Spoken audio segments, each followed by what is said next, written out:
Celui qui n'a point connu le péché, il l'a fait devenir péché pour nous, afin que nous devenions en lui justice de Dieu. 2 Corinthiens 5, 21.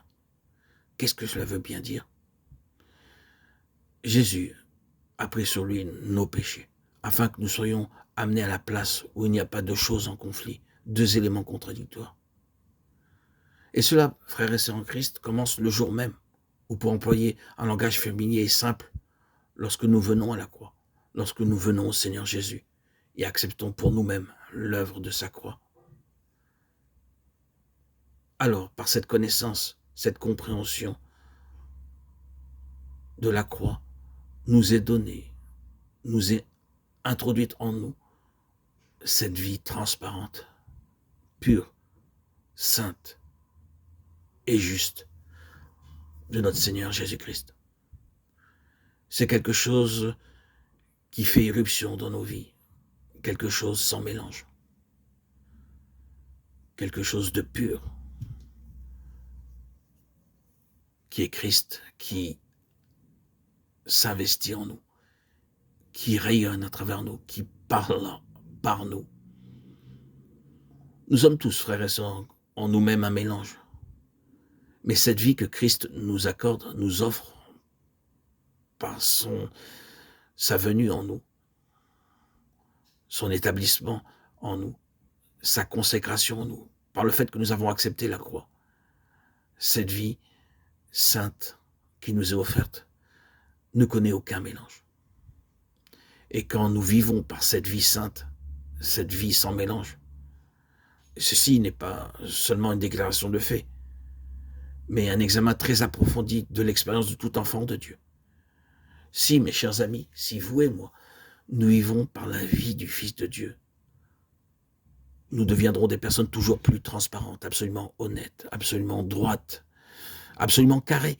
Tout ce qui ne revêt pas en nous ce caractère déclare que de façon ou d'autre, nous allons à l'encontre de cette vie, où nous ne sommes pas mus par cette vie pure et transparente. Et nous sommes toujours dans le mélange. Le mélange. La croix nous implique en cela, à cette vie sans mélange. Ainsi, la fin de la Bible nous donne l'image de la cité comme l'un des symboles de l'Église. Dans sa constitution même, comme il est écrit, elle ressemble à de l'or pur, ou à du verre pur, ou à du jaspe. Apocalypse 21, 11, 18. Et son fleuve est l'eau de l'œuvre, et l'eau de la vie, limpide, clair, comme du cristal. Apocalypse 22, 1. Tout est clair, c'est le but de l'œuvre. Une vie sans mélange, une vie consacrée entièrement au Seigneur. C'est une chose vraiment pratique. En ce qui concerne les chrétiens véritables, les chrétiens qui sont vraiment crucifiés avec Christ, il devrait y avoir une ferme et constante progression dans la transparence, s'éloignant toujours plus de la duplicité, de la tromperie, de l'obscurité, de tout ce qui appartient à ce domaine-là. Il devrait être clair, comme la lumière. Leur être entièrement consacré à Dieu, sans aucune aspiration pour le monde et tous ses plaisirs, toutes ses distractions. Voilà la réponse tellement imparfaite à pourquoi la croix. Le péché, la justice et la détermination de la nature des choses. Un jugement qui tranche de façon définitive, qui assigne la place des choses, entièrement consacrée à Christ. Ainsi, tu as été pesé dans la balance. Tu as été trouvé léger.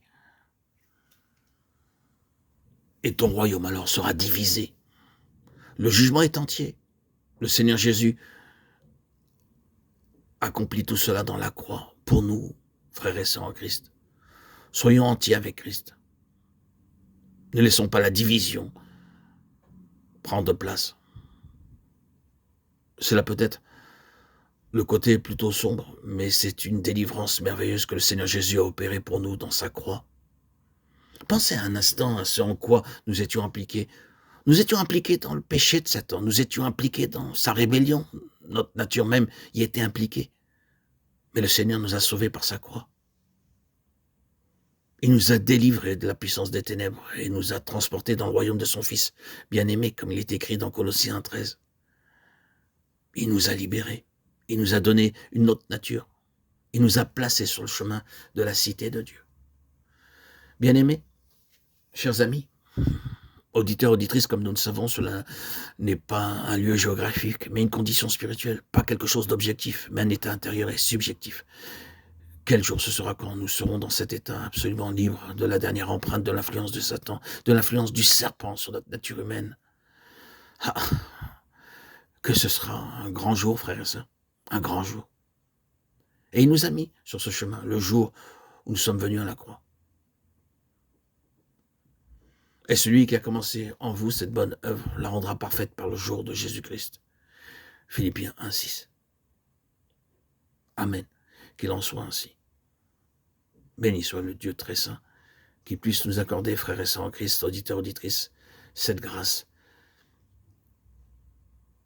de connaître la croix, afin, chers bien-aimés, d'être transportés dans le royaume